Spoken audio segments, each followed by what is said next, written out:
O sol ainda engatinhava no céu, quando o velho catador empurrou seu carrinho enferrujado pelas ruas de paralelepípedos da cidade antiga, onde o luxo dos casarões se chocava com o peso invisível dos que sobreviviam entre sacolas rasgadas e latas amassadas. O som das rodinhas rangendo era abafado pelo silêncio dos moradores que fechavam as janelas ao vê-lo passar, como se a miséria tivesse cheiro, cor e nome, e o nome dele fosse Otávio. Foi diante de uma galeria de arte recém-inaugurada que a humilhação escorregou dos lábios de um homem em terno bege claro e sapatos lustrados.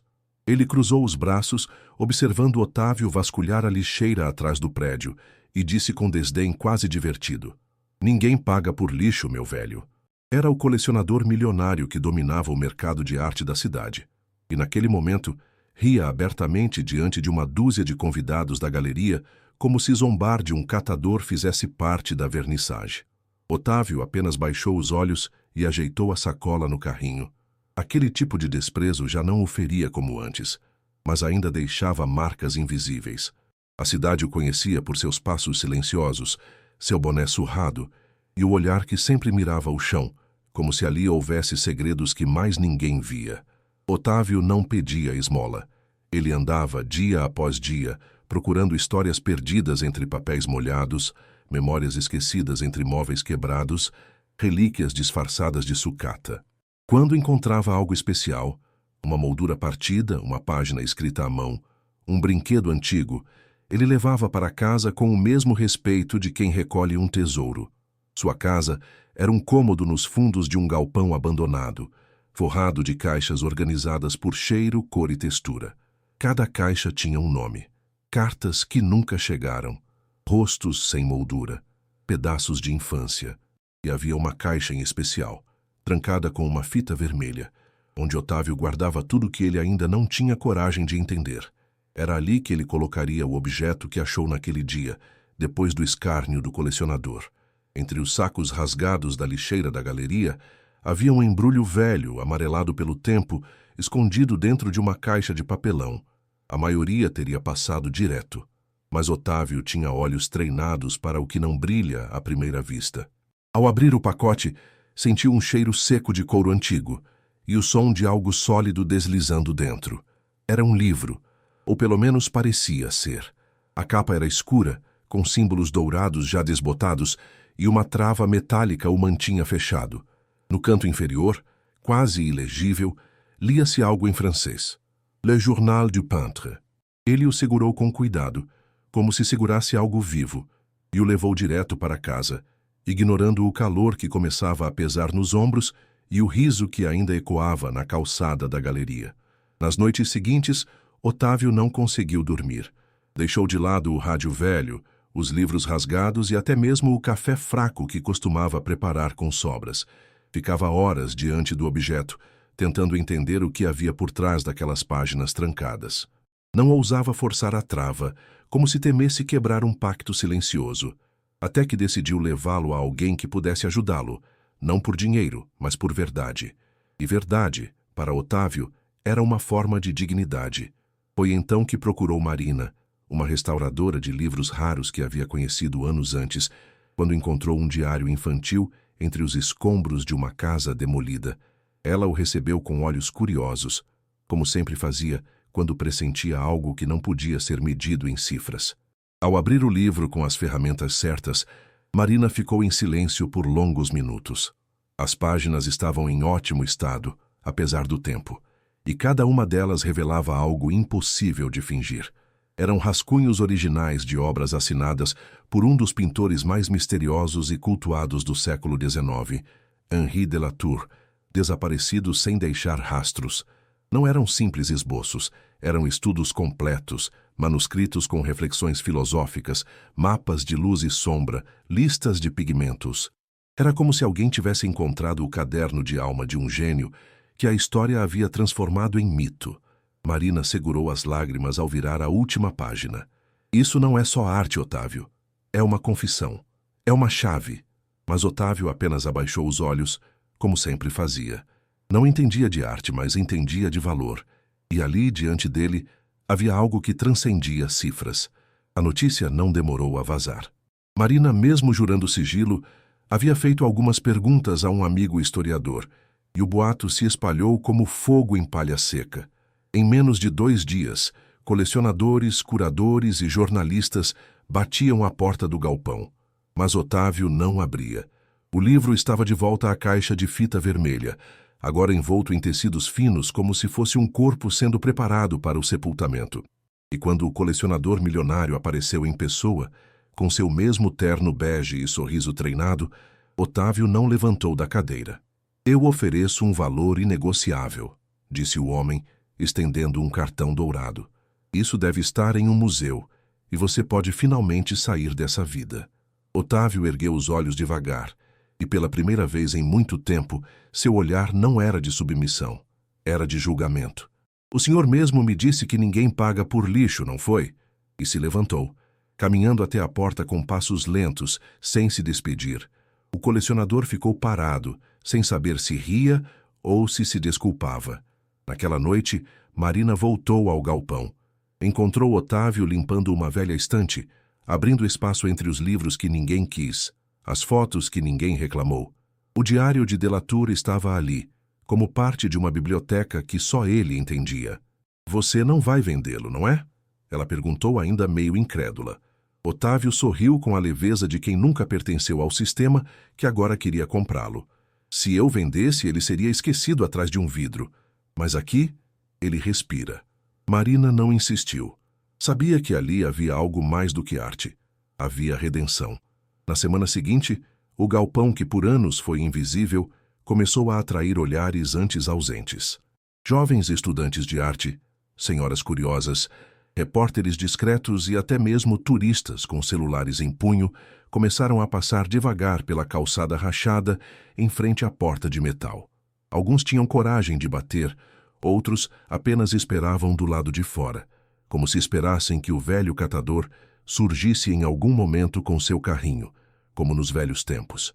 Mas Otávio agora se movimentava dentro daquele espaço como um curador de um museu secreto, reorganizando caixas, limpando com panos molhados de essência de lavanda, escrevendo etiquetas novas à mão. Ele não queria fama e tampouco desejava o barulho dos que vinham por curiosidade, mas algo dentro dele se reerguia, como se uma parte adormecida de sua alma finalmente despertasse com o respeito silencioso daqueles que pela primeira vez olhavam para ele sem desdém.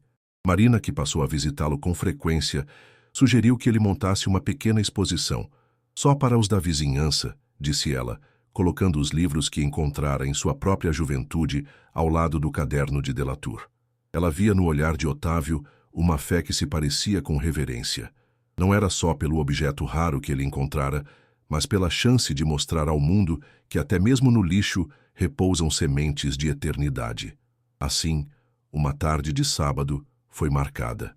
Ele abriu a porta do galpão, acendeu as luzes trêmulas presas por fios improvisados, cobriu o chão com tecidos de linho manchados por tempo e pendurou nas paredes as peças mais simbólicas de sua coleção. Objetos que ninguém pagaria 1 centavo, mas que agora ganhavam contexto, narrativa, memória. E ao fundo, dentro de uma vitrine que Marina trouxe de seu ateliê, repousava o diário. Não com pompa, mas com silêncio. Quem entrava, baixava a voz. Havia algo sagrado ali. Na multidão que começava a se formar, o colecionador milionário retornou. Desta vez sem terno, usando uma camisa branca casual e um olhar mais humilde, quase inseguro. Ficou na porta por longos minutos antes de entrar. Quando o fez, não procurou Otávio.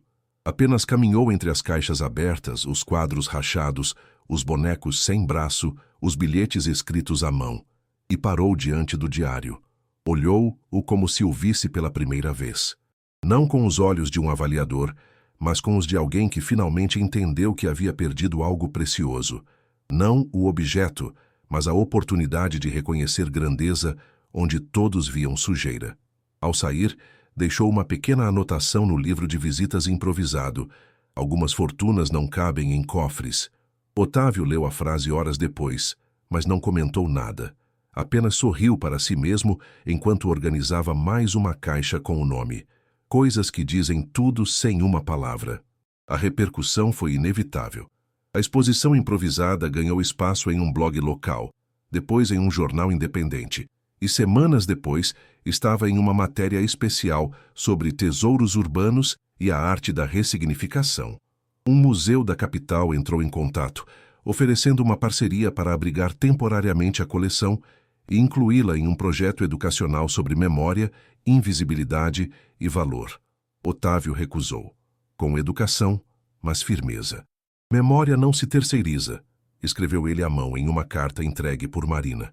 Ela pertence a quem a vive, e minha memória, minha história, estão aqui, nesse chão que me viu sozinho, quando ninguém mais via. A diretora do museu chorou ao ler a carta e mandou um presente, uma moldura de madeira antiga com uma placa dourada que dizia Arquivo da Dignidade.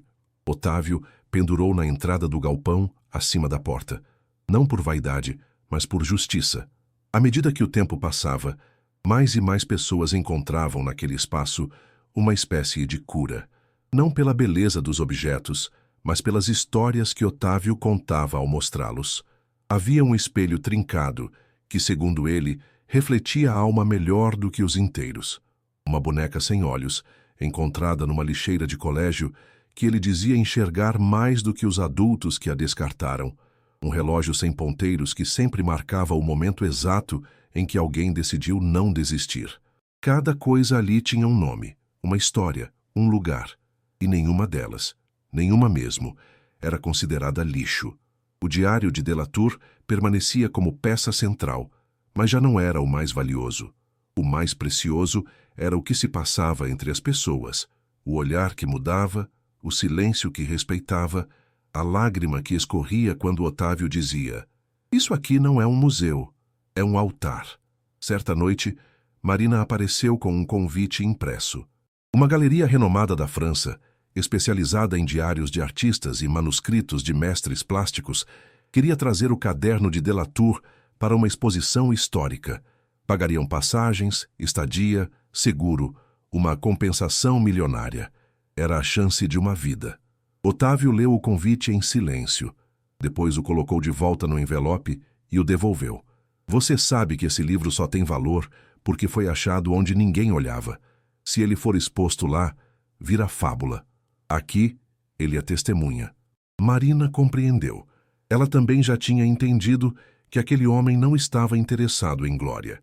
Ele tinha outra missão: lembrar ao mundo que há valor nas coisas que o mundo tenta esconder. Algumas semanas depois, um grupo de crianças de uma escola pública veio visitar o galpão. Otávio os recebeu com suco e bolachas baratas, mas com o mesmo carinho que um anfitrião rico oferece taças de cristal. Sentou-se no chão com eles, mostrou os objetos, contou as histórias. Quando chegou ao diário, não falou de Delatour nem de cifras. Disse apenas: "Esse aqui é o livro de alguém que sentia as coisas com tanta força que teve que desenhá-las para não explodir por dentro." As crianças ficaram em silêncio, tocadas, como se tivessem compreendido algo que nenhum adulto jamais explicou. Uma delas, uma menina de cabelo crespo e olhos grandes, perguntou: "Se eu desenhar meus sentimentos, alguém vai querer jogar fora?" Otávio segurou a pergunta como se segurasse um espelho trincado e respondeu: "Não, meu bem, porque quem vê com o coração nunca joga fora nada que carrega a verdade." Na manhã seguinte à visita das crianças, Otávio acordou antes mesmo do sol nascer.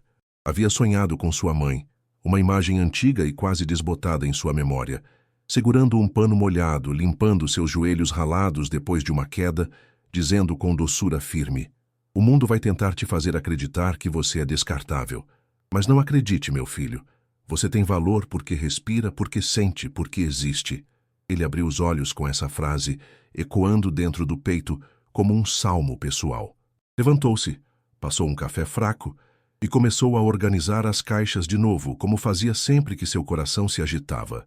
Não era ansiedade, era um tipo de intuição silenciosa. Algo estava prestes a mudar, e ele queria estar pronto.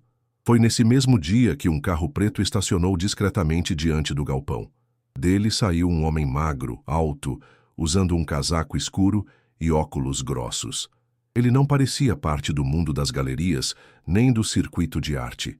Seu andar era lento e o olhar curioso. Bateu à porta e esperou. Quando Otávio abriu, o homem se apresentou como Etienne Rousseau, neto de Henri de Latour. Havia descoberto sobre o diário graças à reportagem de um canal alternativo que mencionava um artista perdido reencontrado no galpão de um catador brasileiro. Etienne tinha vindo não para reclamar o caderno, mas para entender. Ele trazia nas mãos um retrato antigo, desenhado a carvão, e mostrou a Otávio.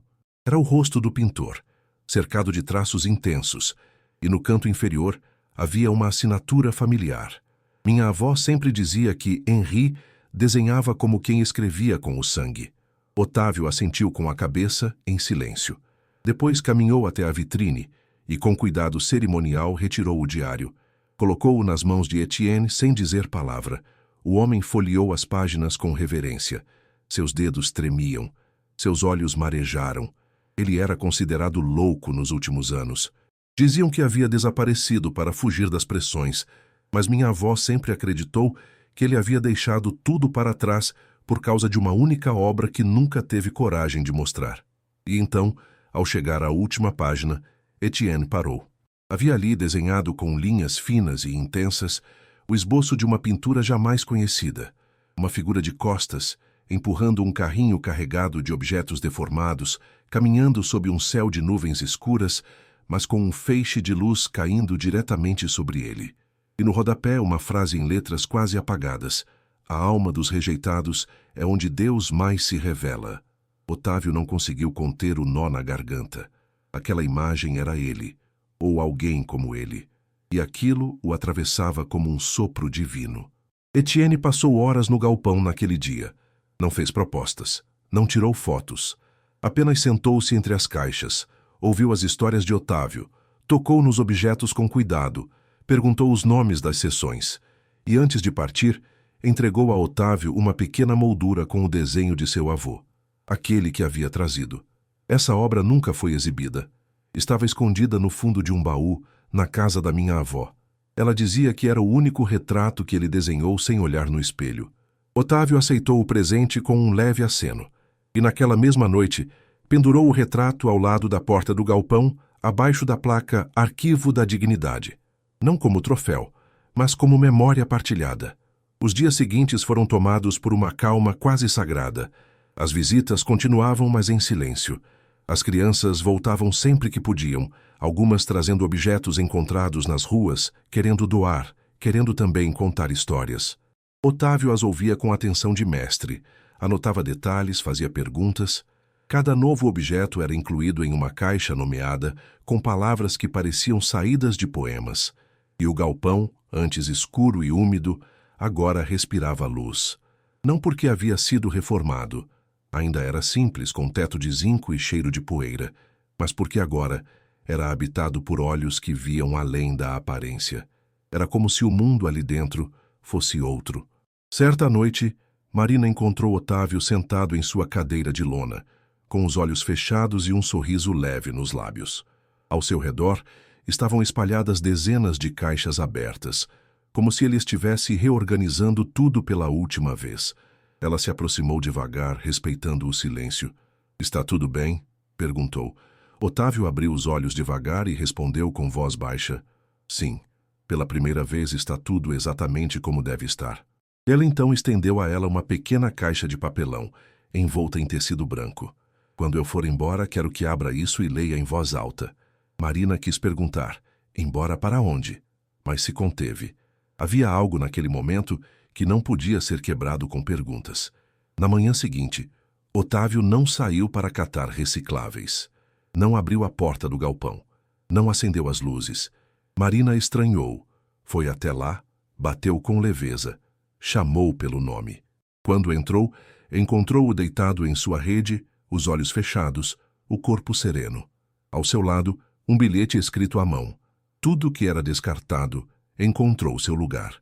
Ele partira em paz, sem alarde. Como viveu?